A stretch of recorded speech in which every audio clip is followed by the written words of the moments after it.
सभापती महोदय, हा अतिशय महत्वाचा विषय आहे। एक तर पहिली गोष्ट म्हणजे या सभागृहात मंत्र्यावर आरोप करायचा असेल तर कुठली नोटीस द्यावी लागत नाही। या सभागृहात आतापर्यंत मंत्र्यांना राजीनामे द्यावे लागले।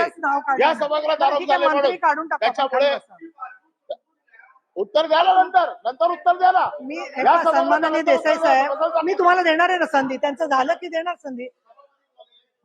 या सभागृहात मंत्र्यांवर आरोप होऊन, मुख्यमंत्र्यांवर आरोप होऊन त्यांना राजीनामे द्यावे लागलेले आहेत। तेव्हा कधी नोटीस दिलेली नाही आहे, कधी कोणी नोटीस दिलेली नाही आहे। आणि म्हणून महत्वाचा विषय आहे की नोटीस न देता पण आरोप करता येतो। आता प्रश्न महत्वाचा असा आहे की जे एकनाथ खडसे यांनी सांगितलं की दाऊदशी संबंधित असलेल्या लग्नामध्ये हे सगळे लोक गेले, त्याच्यात पालकमंत्री गेले, त्याच्यात आमदार गेले, त्याच्यात नगरसेवक गेले। जर जर जर हे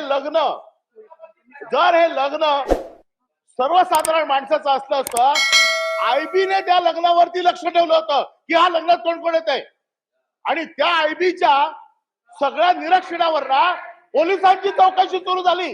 सभापती मध्ये बसवा त्याला पहिला, तुम्ही मला बोलायला परवानगी दिली आहे, माझं पूर्ण ऐकू देत, त्याला काय बोलायचं ते बोलू देत। सभापती महोदय, पोलिसांवरती तुम्ही कारवाई करता। जे पोलीस लग्नाला गेले त्या पोलिसांची कारवाई करता।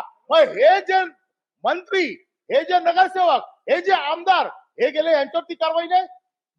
नवाब मलिकांचं नाव मी आता घेत नाही, तरी देखील त्यांचा दाऊदशी संबंध होता। 19 महिने आतमध्ये ठेवलं आणि जेव्हा त्या बाजूला गेले ताबडतोब त्याला सोडून दिलं।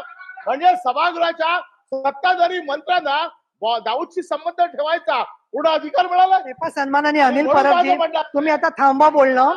तुम्ही बोलायला संधी दिली याचा अर्थ तुम्हाला पाहिजे तसे आरोप करून घ्यायचे असा अर्थ होत नाही। अंबादास दानवे बोला, एसआयटी चौकशीचा वगैरे मी काय करणार नाही। मी ही 289 फेटाळलेली आहे आणि त्याच्यावरती सरकारने निवेदन करायचं की नाही याच्यावरती सरकारने काय तो निर्णय घ्यावा, याच्यावरती थांबा। अंबादास दानवे शेवटचे वक्ते राहतील। त्याच्यानंतर